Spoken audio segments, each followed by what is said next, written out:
As I was doing chores, I heard a voice shouting from the venue. "Why isn't Emily here?" It was my father-in-law's voice. I thought I should at least greet my father-in-law and head towards the venue. Then I heard my husband and mother-in-law saying things like this to my father-in-law, giggling. "If you're talking about that dirty woman, we're making her work in the back. Don't mess with me. What do you think a wife is for?" My name is Emily. I'm a 23-year-old office worker. Currently, I'm dating a guy named Steve. Our encounter was a bit unusual. I was living by myself, and he was living in the apartment next door. One day, on my day off, I heard a sudden loud noise from next door. Did he just hit the wall? I wasn't being loud or anything. Although the TV was on, the volume was quite low. I was feeling uncomfortable, but gradually began to think someone had fallen. Worried, I pressed the doorbell of his room, but there was no response. I pressed the doorbell once more and listened carefully to a faint voice. "Who is it? Are you all right?" I called out, and after a while the door opened. The moment the door opened, a man was swaying, looking like he was about to fall. "Are you okay?" The man leaned against the door, looking dazed, and then he said, "I'm starving." "What?"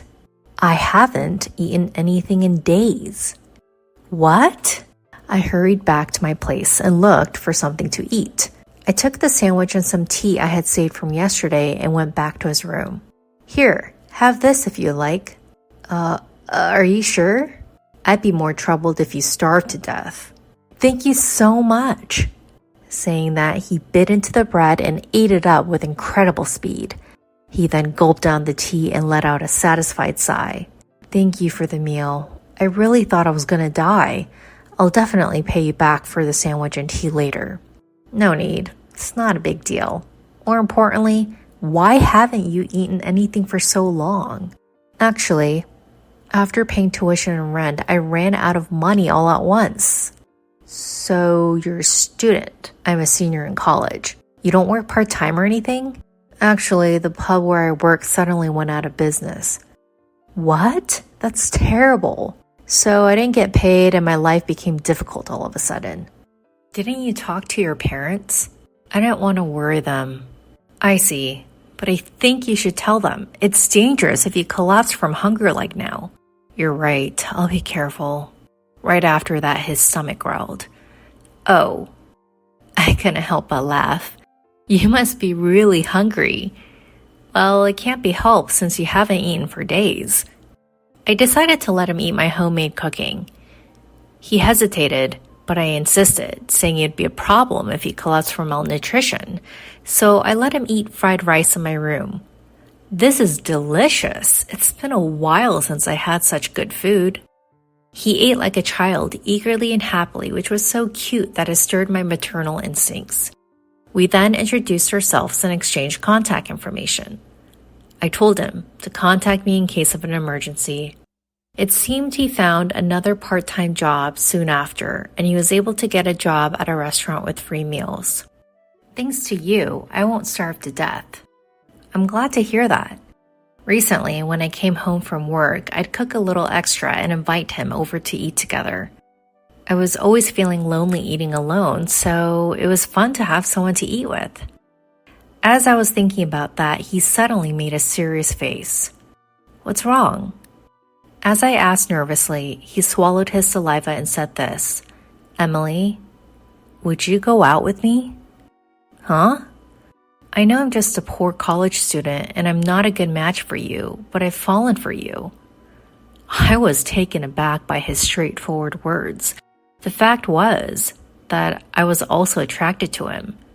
So I accepted his offer to date. "I like you too, Steve." As soon as I agreed, he was delighted, and so we started dating.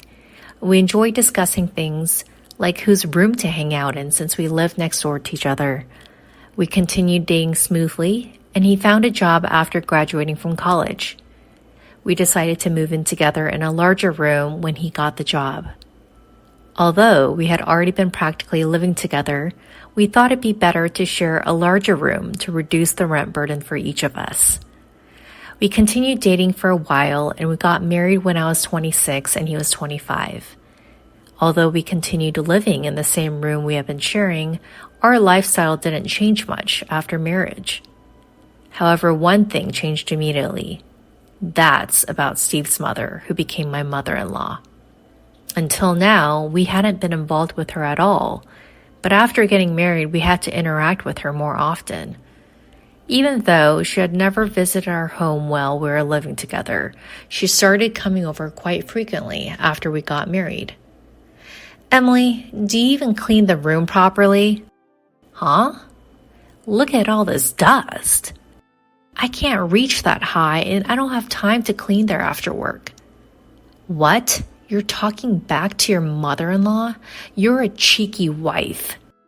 I just said I couldn't do what I couldn't do.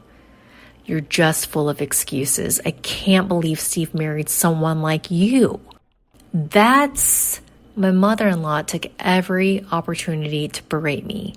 Since I left for work earlier and returned earlier than my husband, my mother-in-law would relentlessly harass me until he came home. I did housework, hoping my husband would come home soon. What are you making? Huh? I'm grilling fish.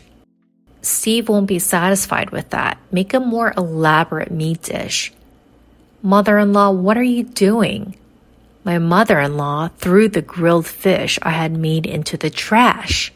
I can't believe I left the daily cooking to you. From now on, I'll do it. What? If she cooks, that means she'll come every day. I don't want that at all. There's no need, mother-in-law. I'll cook properly. No, I don't trust you. I'll come and cook every day. Just then, my husband Steve came home. She immediately consulted with Steve about it. Oh, you're going to help with housework, Mom? That's great. Please do. Huh? Steve decided without even listening to my opinion. I'm looking forward to cooking with you, Emily, she said, laughing triumphantly. From then on, it was hell. She got the key from Steve and started getting into the house, waiting for me to come home from work.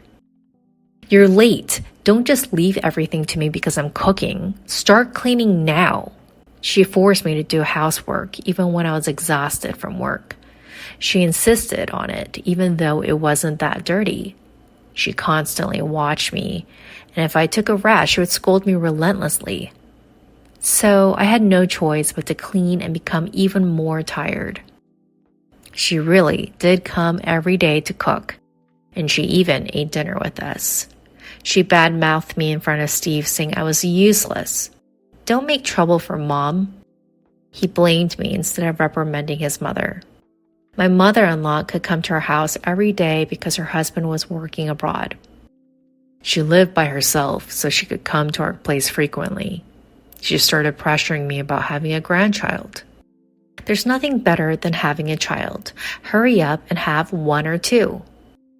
Even if you say that, it's not something we can just make happen. We have to wait for it.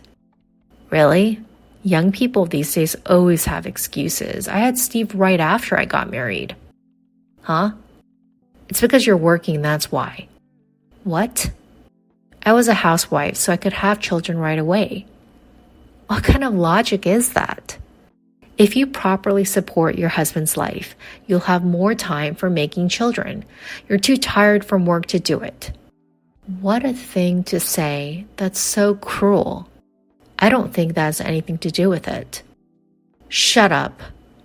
If you don't get pregnant soon, we'll find another wife. Eh? Another wife? Of course, there's no value in a woman who can't have children. I think it's questionable to say such discriminatory words these days. You really are the type to always argue back. I'll tell Steve. Mother-in-law angrily turned red in the face. I thought she was the one who always argued back. As soon as Steve came home, his mother told him what happened. Hey, Emily, did you talk back to my mom? What are you thinking? Steve immediately got angry after hearing his mother's story.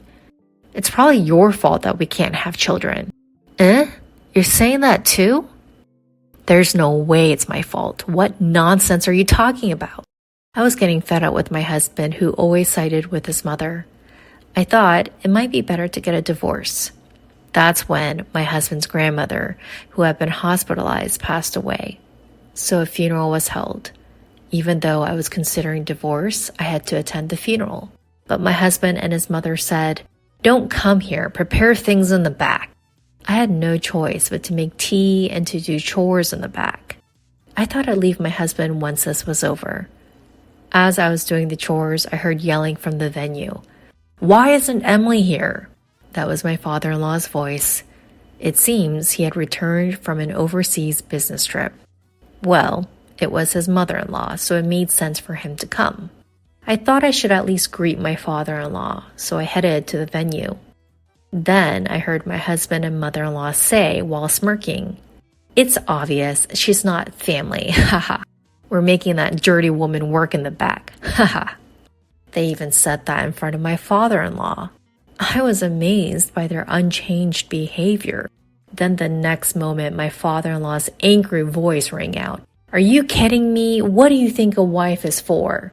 My husband and mother-in-law were shocked by his yelling. "What are you angry about?" "Yeah, you really surprised us." "I'm disgusted that you two think like that. I'll call Emily." Hearing my father-in-law say that, I went to where the three of them were. "Father-in-law, long time no see." Yes, I was surprised. Emily, did you hear that?" "Yes." As I entered, my mother-in-law and husband glared at me with disgusted faces. "Emily, could it be that you've been suffering from bullying by my son and my wife?" When my father-in-law asked me that, I replied, "Yes." She came to the house almost every day to complain about me, and Steve joined in to blame me. When I said that, my father-in-law glared at his wife and his son. "You guys are the worst. Have some shame." My husband argued back when scolded by his father. "What? Did we do something so bad?" It's really the worst that they don't realize their own faults. My mother, in other words your grandmother, was always troubled by being bullied by her mother-in-law. That's why I wanted to be kind to my son's wife when I became a father-in-law, and I never bullied her once. You don't have any bad memories from my mother, do you? Well, that's true. Even so, you yourself are bullying Emily and making her suffer. What kind of nerve do you have? Because this woman won't give us a grandchild. Having a child is a blessing. Just because you happen to give birth early doesn't mean you should force that on your daughter-in-law. You guys are really hopeless. My father-in-law said this and asked me this. Emily, what do you think? Do you want to continue your marriage with my son? Hey, Dad, what are you saying? My husband was flustered, but I ignored him and looked at my father-in-law and said this. I want to divorce him. Hey, Emily, are you serious? Your mother told me that if I can't have a child, I have to find another wife. Wait a minute, Emily, what are you saying? I don't want to be with a mother-in-law who says such things, and I'm fed up with a husband who joins in the blame without defending me. So I'll divorce my husband no matter what. When I said that, my father-in-law said, I think that's a good idea. If you're going to divorce, there's no need to help with this funeral anymore. Emily, thank you for everything up to now. You can go home. You have to pack your things. Yes, thank you. I'm glad I could talk to you, father-in-law. I said that and left the venue. My husband and mother-in-law had pale faces. And since our conversation was overheard by all the relatives, news of my mother-in-law and husband's bullying spread quickly, and they were looked upon coldly by everyone. After that, with my father-in-law's help, I officially divorced my husband. And it seems my father-in-law was so appalled by this incident that he divorced my mother-in-law as well. My mother-in-law was abandoned by my father-in-law and had nowhere to turn, so she ran to my ex-husband's place. But up until now, I had been paying for most of the living expenses. So, if my ex-husband and mother-in-law continue to spend on food and other miscellaneous expenses as they have been, their money will surely run out. In fact, since my ex-husband hadn't saved any money, The two of them are said to be running out of money and struggling to make ends meet. Well, it's none of my business, so I don't really care. Meanwhile, I live in a single-person apartment and enjoy my single life. I recently started keeping a cat, so I don't think I'll be dating for a while.